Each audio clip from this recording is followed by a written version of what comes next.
Imagine a spiritual path that honors the universal truths in all religions, that sees we are all one. Imagine a movement that respects each person's right to choose their spiritual path. Imagine a spiritual movement that empowers and unites rather than divides. This is unity. For more than a century, Unity has offered a positive, practical, and progressive approach to understanding and applying the teachings of Jesus and other spiritual masters. Unity is non-dogmatic and inclusive. Are you a Christian with questions, or just spiritually seeking? Are you curious to explore the universal truths that Jesus embodied and taught, concepts that extend beyond traditional Christian theology? Learn how Unity bridges Eastern and Western philosophy and how it can change your life. Experience God consciousness. Raise your awareness. Live more abundantly. We invite you to explore our network of churches and study centers and our world headquarters at Unity Village. Call or email anytime for prayer support.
and every person has inborn God-given powers. We can change our lives by learning to use these powers consciously and intentionally. The way we use or misuse these powers shapes our reality. Connect with your higher self. Connect with the divine.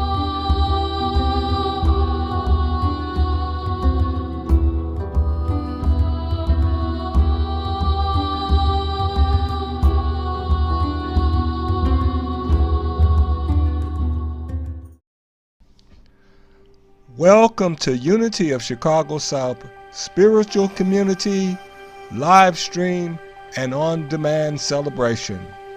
Today's affirmation of truth is brought to you by Reverend Dr.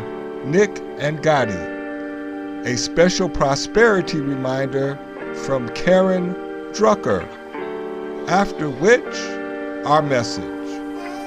Blessings and bliss.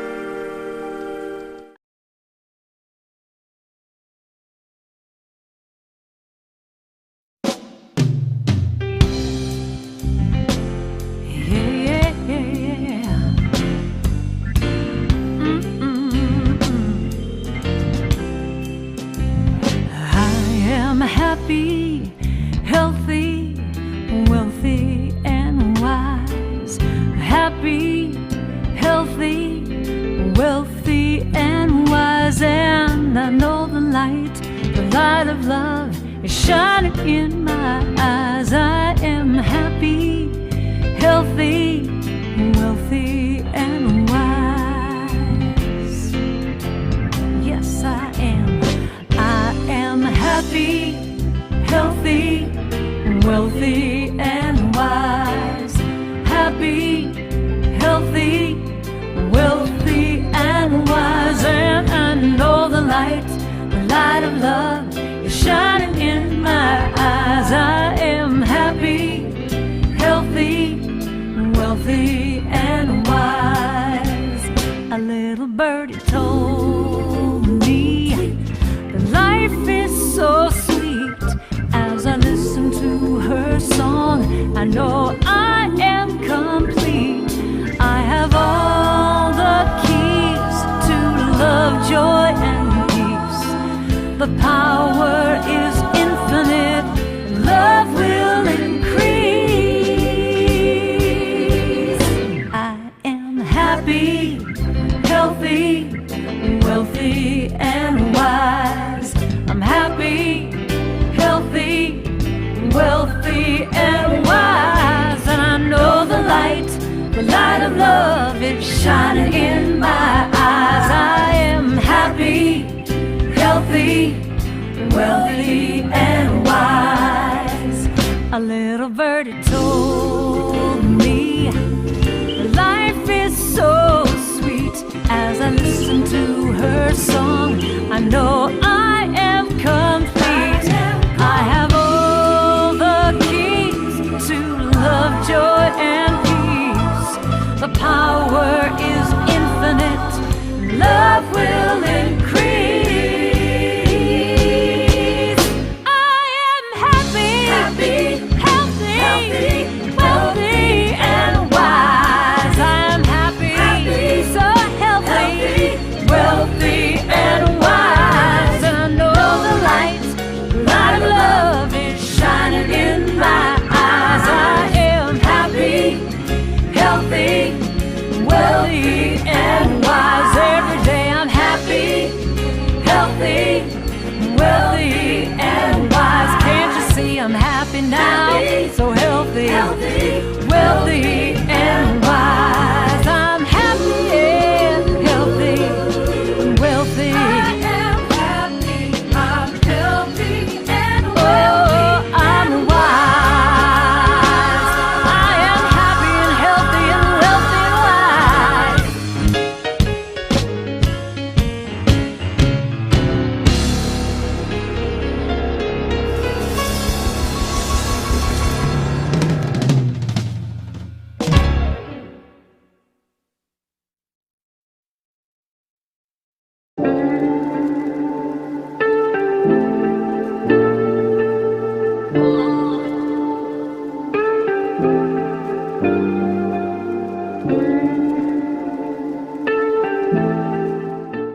This is an open letter to Black America from Unity Ministers.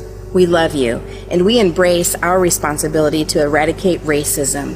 It is our divine appointment to stand with you, to see you, to hear you, to listen, to be in conversation with you, to be with your anger without judgment, to know your sacred worth, to acknowledge my privilege, to take responsibility, to confront complacency, to back my words with action, palabras con acción, to be accountable for effecting change in my community, to support Black-owned businesses, to be a bender of the arc of the moral universe that bends toward justice, to demand the end of police brutality, to use my voice and my vote to end systemic racism, to hold you and our country in prayer, to be a call to action, to be a voice for justice, to be a voice for unity.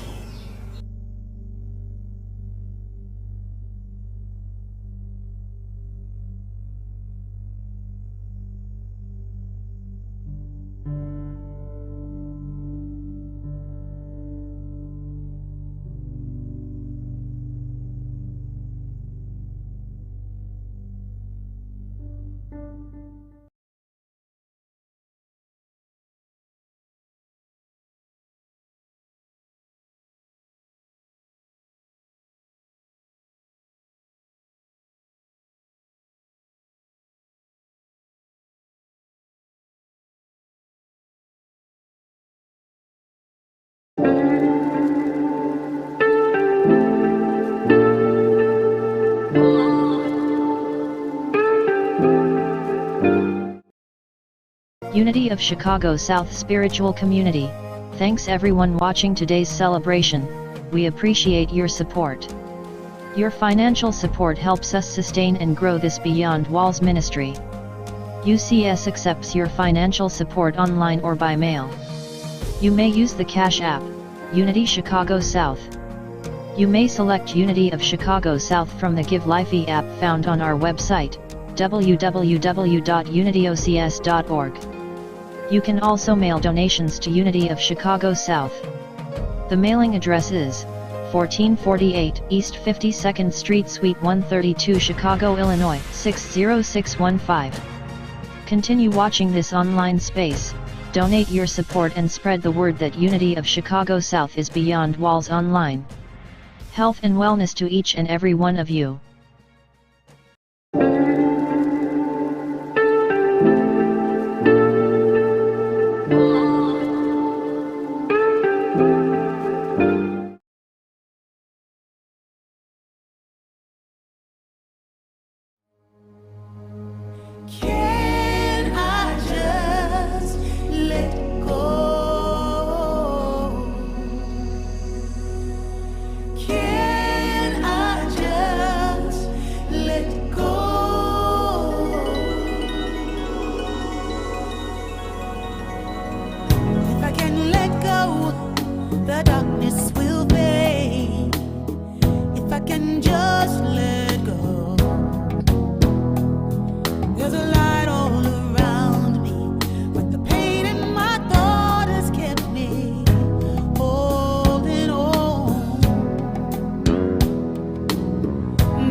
I live by means of an enthusiasm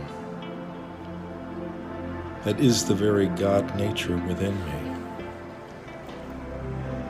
I cannot despair. I may go there at times to allow myself to slow down,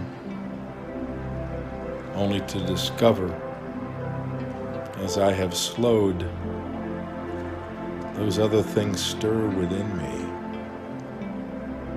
But as I turn to the fullness of life, the fullness of God as my very nature, there's a zest and a zeal within me that is invigorated by the very nature of my being. There's something unique and wondrous within me that was given to me by the very nature of my birth. Long before I entered this experience, there was the spirit of life with a desire to live joyfully, with a zest and a zeal for living. And I have been given that life to live. And so I rely upon the very nature of God within me. In times when I feel down or in despair, I look to that center within me and I am lifted higher and higher beyond all imagining. The zeal of life, the very nature of God, and my enthusiasm to live this life for the fulfillment of a greater good for myself, my community, and the world. The zeal of God reigns within me and experiences in every aspect of my life. For this I am grateful, and so it is.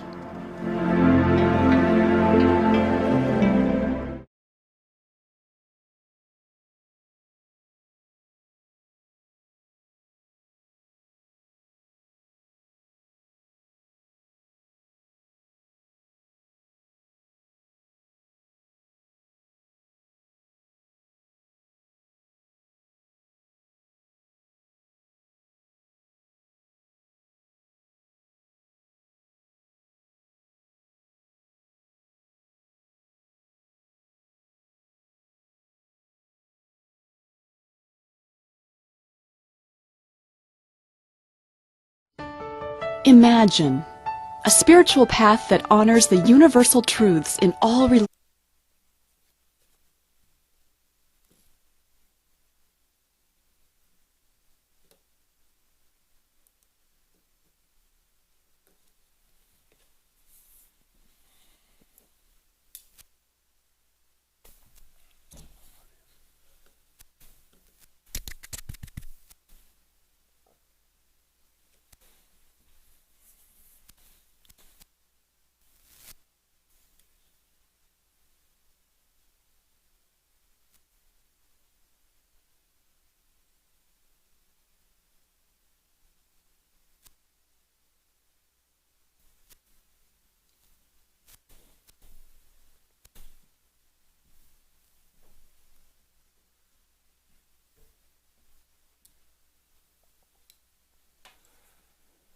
Good morning, good morning, good morning. This is Reverend R. Ken of Unity of Chicago South Spiritual Community, welcoming you to our celebration today. I want to start off by giving a great thanks out to all the ministers and all the contributors of the Affirmation of Truth and the Principle of the Month, Reverend Bobby, Reverend Dr. Stephanie, and today Reverend Dr. Nick. And I don't want to forget about Bonnie, who's coming up very soon. Welcome to Zeal. Today, Zeal, Prayer, and the Christ. Zeal, Prayer, and the Christ. See how that works for us. I want to start with us getting into a consciousness of receptivity as we quiet our minds and quiet our hearts, quiet ourselves, we're not going into meditation, we're just calming ourselves down to receive today's message.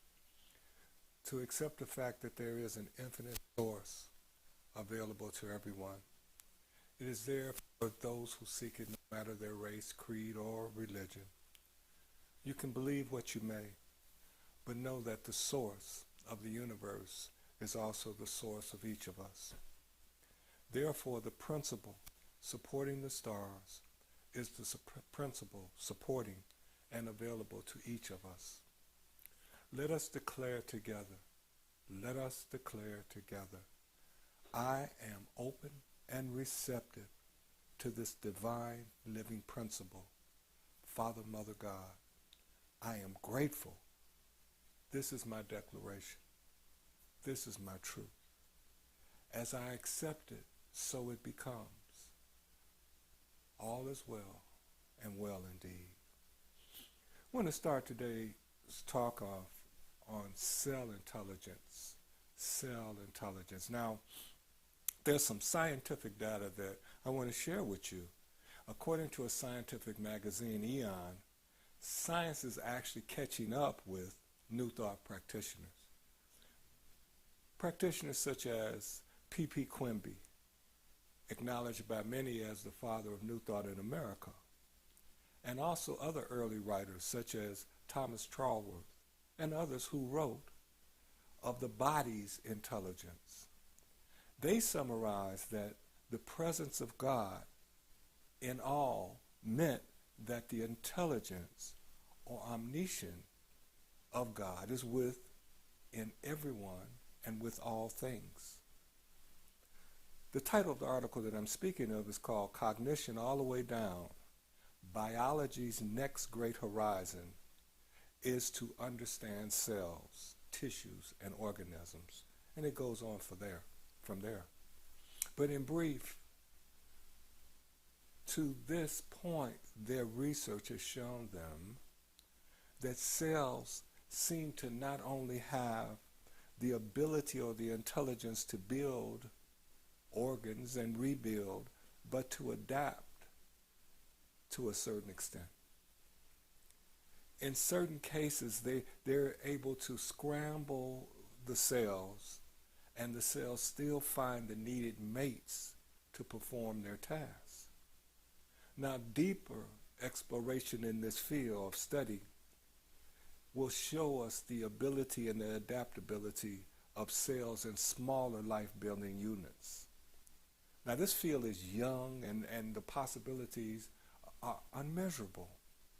But we know this, that the possibilities of science, of biology, and the possibilities spoke of in New Thought and metaphysics are on the road to meeting. Now, I want to talk to you about Father Lawrence for a minute. Father Lawrence is known for one who set the example of praying without ceasing. You see, no matter what he was assigned to do, he found a way to find joy in it through prayer. He prayed and he prayed. No matter how menial the task or how great the task, he prayed without ceasing. And in James 2, the first chapter, the second verse, first chapter, it opens with this translation. It says, "Count it all joy." And then later in that same chapter, in verse 6, it says, "But let them ask in faith with no doubting." Let them ask in faith with no doubting. Today is about a prayer period or a special time set aside for prayer that's supported by faith, along with an attitude greater than joy, one of zeal. See, many people are zealous when praying. Scripture speaks of them, the publican standing on the corner loud so everyone can hear them. And then there are those people who also fall in that category, who have zeal in prayer. There's some are very zealous about the thought of prayer. About the thought of prayer. I must pray, praying. Now those people have a zeal for prayer, okay? So the first group, they are zealot for praying. This group is a zealots for prayer itself. The scientific prayer, though, anticipates prayer. These people have a zeal about prayer. Now, what sets them apart from the zealous prayer or the zealous for prayer is that their zeal is expressed within the prayer, within the praying, as expectation of successful communion. A successful communion. So they expect, the scientific prayer expects there to be a communication between themselves and a communication moving through them to an invisible portal that opens so they may adjust. So the prayer may adjust consciousness. Now you may feel a little different, see a little different, and can actually discern a little difference between the three: the zealot for prayer, the zealot in prayer, and the scientific, because the latter, the scientific one, expects a change in their consciousness, not for the deity that they are praying to change or adjust anything. Another example. Now this consciousness adjustment that they are expecting is really their entrance into the realm of the unmanifest divine ideas. Unmanifest divine ideas. Unmanifest divine ideas. This is the reason for joy. This is the reason for zeal. See, when the prayer accepts that it is consciousness that transcends, and following that transcending consciousness is the experience of the transcending. What did I just say? Whoa, hold it, back up. See, this scientific prayer understands that it's all about consciousness, and that once consciousness moves above whatever the issue might be, moves into that portal of unmanifest divine ideas, they realize that because consciousness has risen to this level, that the experience of these divine ideas in their life shall come forth. We're talking about an experience of a workable and a plausible Christ. A Christ experience evolving from the joy and enthusiasm within the prayer, coupled with expectation. So there's a joy and a zeal when the scientific prayer goes into prayer because of the expectation of the change in consciousness to come through their effort. See, when we in a prayer focused on the truth of our wholeness, focused on the truth of our already wholeness and divine heritage, it becomes a matter of how much of that wholeness are we willing to express. When we enter understanding our already wholeness and our divine heritage, it becomes a point of how much of that wholeness do we choose to express. How much of that invisible are we willing to manifest into the visible?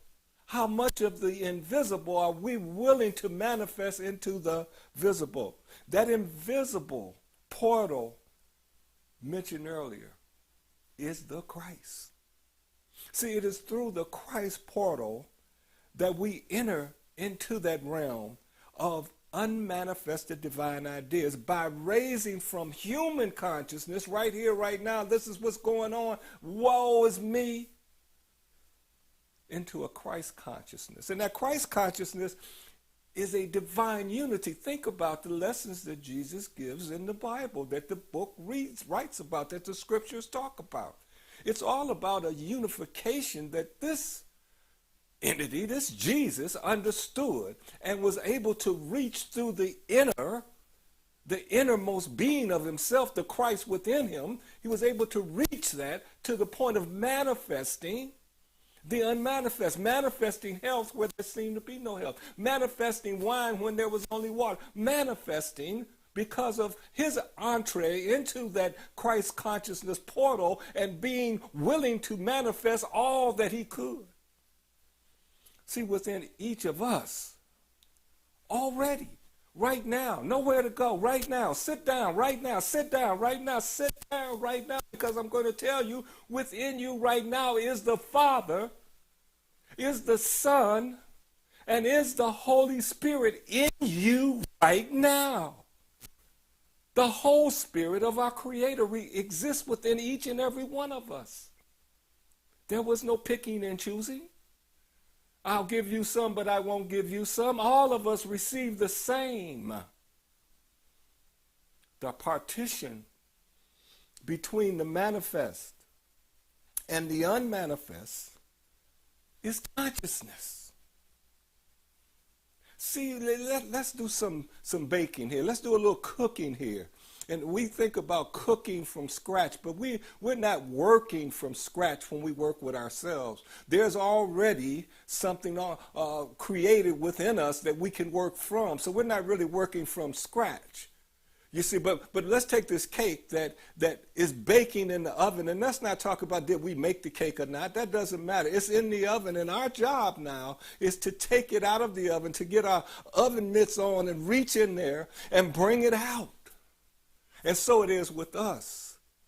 So it is with us. The spirituality is already within us. The Christ portal is already within us. It is our job to reach in that consciousness, reach in that consciousness and bring it forth in our lives to the degree that we choose to bring it forth.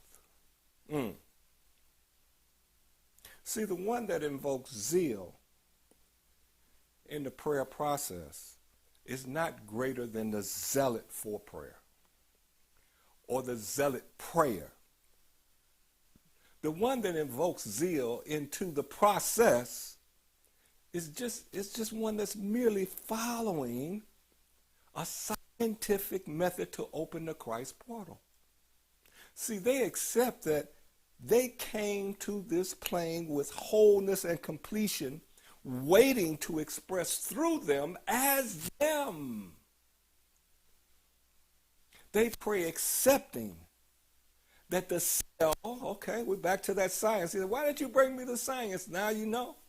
They pray knowing that the cell can respond because they were created to respond. I'm talking about, Emma Curtis Hopkins. I'm talking about Myrtle Field talking to her cells. Emma Curtis Hopkins teaching us to talk to our cells, talk to ourselves with the understanding that they will respond because they were created to respond. They pray with an expectation of response. That's where we want to be.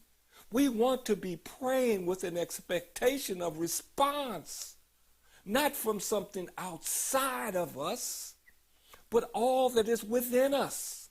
For if we can get the response from all that is within us, there is nothing outside of us that will ever matter. Now these scientific prayers that pray with expectation of response, I want you to understand it's not because they are better prayers than anyone else. You are just as capable of praying on that level with the zeal needed in the process to bring forth the results. They're not better prayers. They're not blessed prayers. They use the formula, and some are able to even execute on a quantum level, while others are executing on a very basic level. But they're using the same principles. So don't feel bad. I can't get my stuff as much as the other stuff over there in the stuff. That's not important. Important is to hold of this scientific method, to go into the process of prayer with expectation and a zeal because of the results that you know are coming. Ernest Holmes tells us this about prayer. He says that we can get to a unity, which is prayer, this communion I talked about earlier, through silent contemplation. But what should we be contemplating? He says we should contemplate divine presence. We should contemplate divine presence. I hope this is helping. See, when we do that, we become still. And we become knowing that creative wisdom and power is moving upon and through our affairs. And we accept that prayer is this recognition of unity of all life and the efforts to communicate with that allness within the unity. Come on now, what you just say? What you just say? What you just say? Are you telling me that I'm connected with all those negative people? I'm connected with all those bad people. I'm connected with all that I don't want that they're doing. I'm connected with all of that. All of that's life.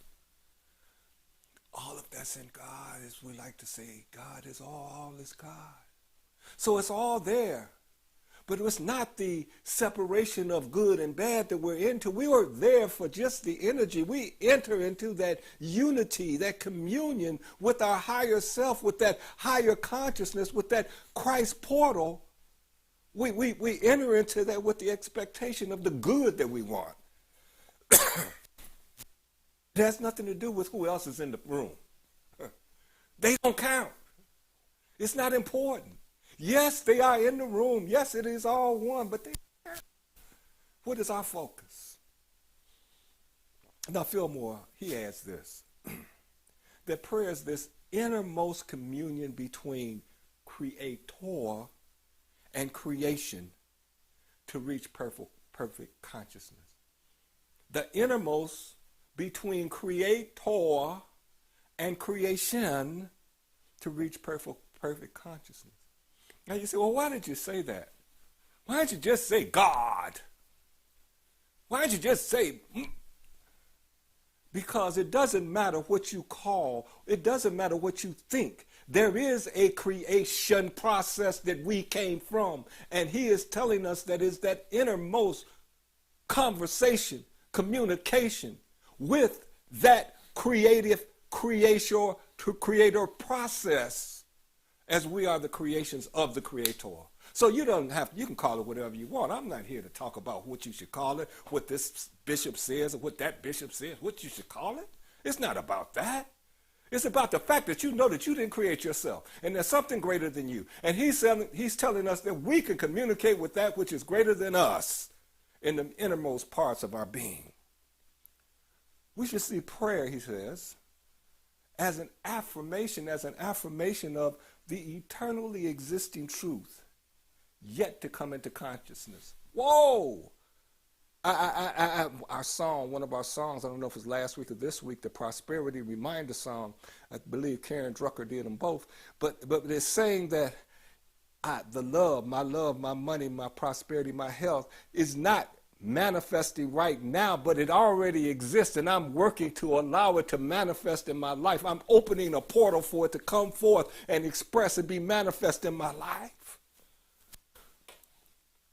Now, both of these men, Religious Science and Unity, School of Christianity, both agree that prayer is the highest form of seeking conscious union with God, with the Creator.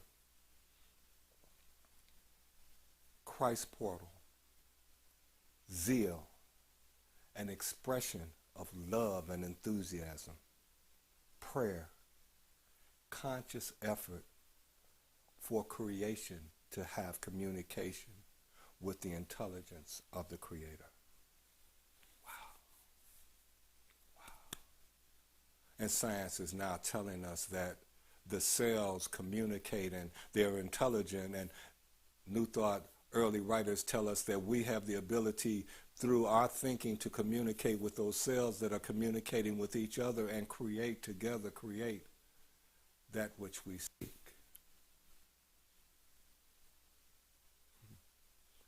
Change of consciousness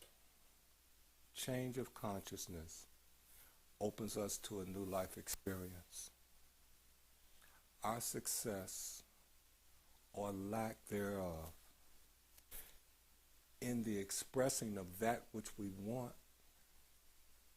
does not change the truth. So even if I don't have whatever it is, the fact that it exists does not change. It does not change. See, the truth is that there is a wholeness within us. There is a wholeness within us. So if I'm not expressing that wholeness, if I don't feel that wholeness, it's not because it's not there. And if we start at that point that it's already there, it's there, I'm working to connect with it, I'm working to express it, I'm working to allow it to express through me, as me. I don't care where I've been. I don't care where I am. I'm concerned with where I'm going, knowing that I can chart the path to where I'm going by changing how I think and how I feel. I can become the creator of my own life by leaning on that which has already been created within me. Cells can talk. So let's go forth this week with that truth. That within me, within you, within each and every one of us, no matter how bad we are, no matter how good we are, there is a wholeness, a divine wholeness that is ready to express to the degree that we wish to allow it to express. Make that our goal this week. Let that be our focus this week.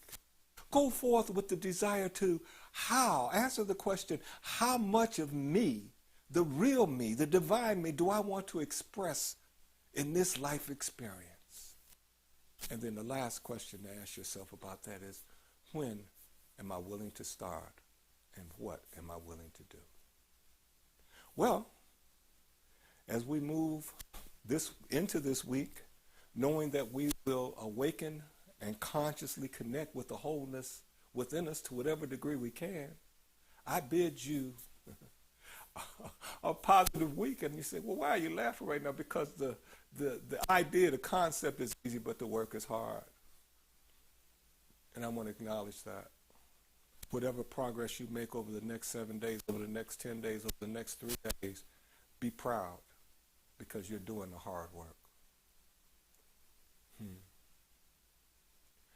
Go forth knowing that as you see it, so it becomes. Namaste.